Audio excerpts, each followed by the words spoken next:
I'm Julie, and the folks at MerryMade sent me this big box full of vinyl to give a try. So I received 12 different colors of this reflective heat transfer vinyl. Now, heat transfer vinyl for short is HTV, and it is permanent on fabric once it is heat set either with an iron or a heat press. So the first thing I did is to swatch all of my pieces onto black and white. And I guess I should have arranged them the same on both, but I didn't. But I wanted to see what they looked like. And certainly with the addition of light, you can see how much it changes these. I particularly am drawn to this rainbow one. Look how cool that is, right? The colors are kind of magical, and it works both on the white or the dark surface, although I think it's slightly more dramatic on the dark surface, which is why I ended up going with some dark projects. So the first project I tried was this bag, which is a layered design. I'm using 1, 2, 3, 4 colors, and it meant that I had to heat this multiple times. And what I discovered is, like many kinds of specialty HTV, if you heat it multiple times, it does change the texture. That said, it doesn't actually seem to affect the reflective nature of this. I mean, how cool is this bag? I'm ready to go out and make a statement. It almost looks like it is lights that are flashing or something. So that was really cool. The next project I made was this t-shirt, and I'm going to take you through that process, but I wanted to point out that I designed it so that it could just be heated once so that it wouldn't change the beautiful texture at all. And I think this looks great just as it is, you know, without any light change. But whoa, it's so cool with the light change.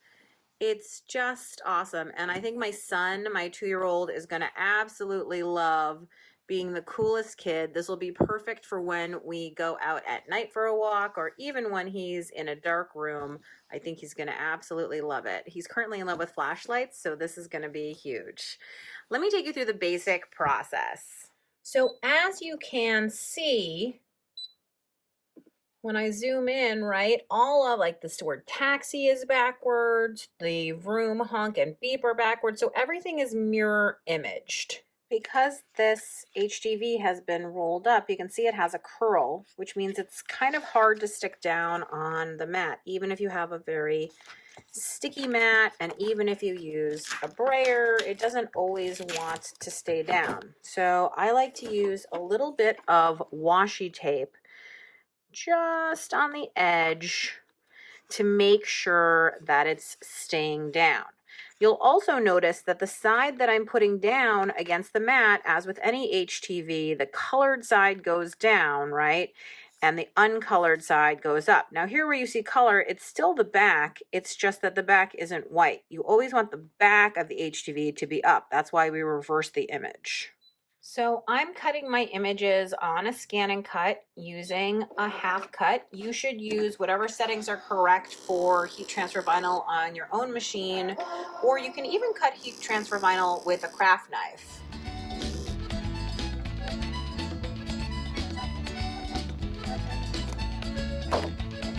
As with all vinyl, once this is cut, it's going to need to be weeded, meaning you're going to need to remove all the parts that you don't want. This was extremely easy to weed. The pieces came away without almost any tugging. And here where I lost the tiny inside of my A, I'm able to use some reverse grip tweezers to simply put it back in place. So now you can see where the writing is backwards, but when we flip it around, you can see that the word taxi is forward, which is exactly what we want. So I've placed my pieces into my heat press, and there's nowhere that the HTV is overlapping. That's really important. I've actually cut away parts of the transfer sheet, right, in order to make sure that there's no HTV overlapping. Then I'm going to put a pressing sheet down, and for my pressing sheet I'm just using a piece of fabric, and I'm going to close my heat press.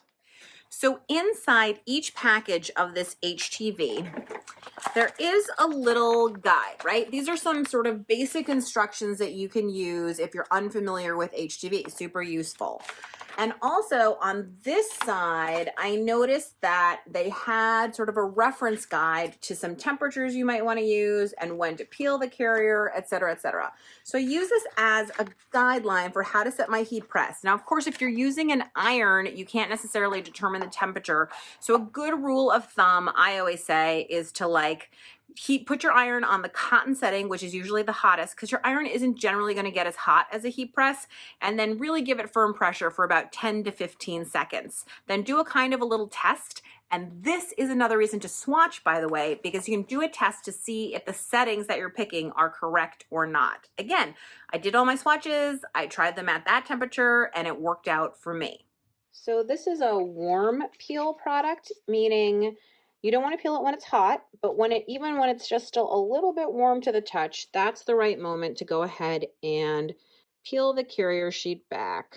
And now this HTV is permanently on here. This is washable and everything else, and you can see how great it looks. And of course, the extra special part of this is that it's reflective. So a couple things I noticed about the MerryMade HTV. Now, I have never used a reflective HTV before, so I can't compare this directly to any other reflective, but I've used a ton of regular HTV. This was very easy to weed. I thought that the carrier sheet was super thick, which was really great because I actually felt like I could use it without a pressing sheet, and don't tell anyone, I actually did use it without a pressing sheet the first time that I swatched because I totally forgot to put it in, and it was totally fine, which is fantastic. I thought that it absolutely went on like butter. The warm peel worked for me every single time. I mean, overall, I'm extraordinarily pleased with it, and I would definitely buy some MerryMade. So I hope you enjoyed this quick peek at it. And if you enjoyed this, you can find more tips, tricks, and tutorials in my free Friday newsletter, which comes to your email. So be sure to sign up for that. You can also subscribe to this YouTube channel. And of course, give me a thumbs up and leave me a comment. I'd love to hear from you.